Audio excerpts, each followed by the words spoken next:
নমস্কাৰ বন্ধু বান্ধৱীসকল, আজি বহুদিনৰ বিৰতিৰ অন্তত মই পুনৰ এটা নতুন ভিডিঅ' আৰম্ভ কৰিবলৈ লৈছোঁ। আৰু আজিৰ এই ভিডিঅ'টোত মই বৰ্তমানৰ অসমৰ মুখ্যমন্ত্ৰী ডক্টৰ হিমন্ত বিশ্ব শৰ্মাৰ চমুকৈ আপোনালোকৰ আগত কিছু কথা অৱগত কৰিব বিচাৰিছোঁ। আশা ৰাখিছোঁ সকলোৱে ভিডিঅ'টো চাই ভাল পাব। আহকচোন তেনেহ'লে আমি ভিডিঅ'টো আমি জানো যে বাকপটু হিচাপে সৰ্বজন বিদিত ৰাজনীতিবিদ ডক্টৰ হিমন্ত বিশ্ব শৰ্মাই অসমৰ পঞ্চদশ মুখ্যমন্ত্ৰী হিচাপে 10 মে' 2021 চনৰ 10 মে' তাৰিখৰ পৰা দায়িত্ব লৈছে।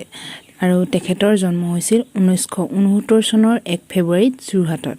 আৰু তেওঁৰ মাতৃৰ নাম নলিনী দেৱী আৰু পিতৃৰ নাম আছিল কৈলাশ নাথ শৰ্মা। হিমন্ত বিশ্ব শৰ্মা ডাঙৰীয়াই প্ৰাথমিক শিক্ষা আৰম্ভ কৰিছিল যোৰহাটৰ বাল্যভৱনত।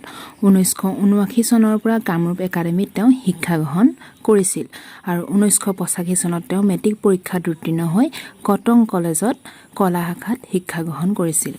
1987 চনত উচ্চতৰ মাধ্যমিক পৰীক্ষাত উত্তীৰ্ণ হৈছিল। আৰু তেতিয়াৰ পৰা তেওঁ কলেজৰ পৰাই তেওঁ ৰাজনীতি বিজ্ঞান বিষয়ত স্নাতক ডিগ্ৰী লাভ কৰিছিল। হিমন্ত বিশ্ব শৰ্মা ডাঙৰীয়াই অভিনয়ো কৰিছিল। অসমীয়া কথাছবি ককা দেউতা নাতি আৰু হাতীত তেওঁ এটা শিশু চৰিত্ৰত অভিনয় কৰিছিল।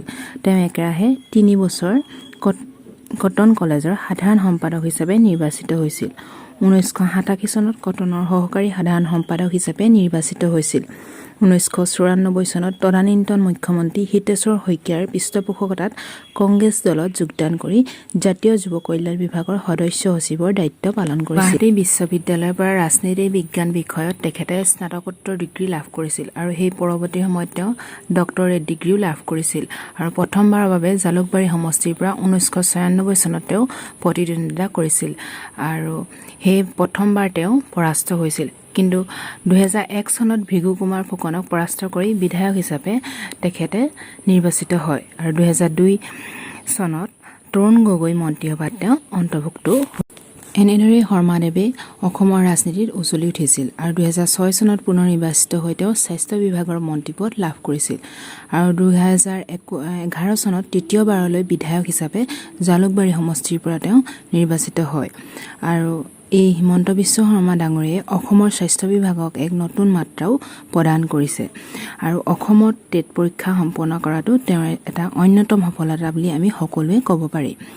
তাৰপিছত তেওঁ 2014 চনত কংগ্ৰেছৰ পৰা গগৈ মন্ত্ৰীসভাৰ পৰা পদত্যাগ কৰিছিল। আৰু 2015 চনত বিজেপিত যোগদান কৰিছিল। আৰু 2016 চনত বিজেপিৰ বিধায়ক হিচাপে বিধানসভালৈ নিৰ্বাচিত হয়। হিমন্ত বিশ্ব শৰ্মাদেৱে মুখ্যমন্ত্ৰী হিচাপে লোৱা দায়িত্বই ৰাজ্যবাসীৰ মনলৈ নতুন দিনৰ নতুন আশাৰ ৰেঙনি কঢ়িয়াই আনিছে। আশা কৰিছোঁ তেখেতে দেশৰ দহৰ তথা দেশৰ সাধাৰণ ৰাইজৰ উন্নতিৰ হকে কাম কৰি অসমখনক আৰু আগুৱাই যোৱাত সহায় কৰিব। ডক্টৰ হিমন্ত বিশ্ব শৰ্মা ডাঙৰীয়াৰ বিষয়ে ক'বলগীয়া বহুত আছে, কিন্তু মোৰ এই সৰু ভিডিঅ'টোৰ জৰিয়তে ইমানখিনি তথ্যই আপোনালোকলৈ আগবঢ়ালোঁ। আশা কৰিছোঁ আপোনালোকে ভিডিঅ'টো চাই ভাল পাব।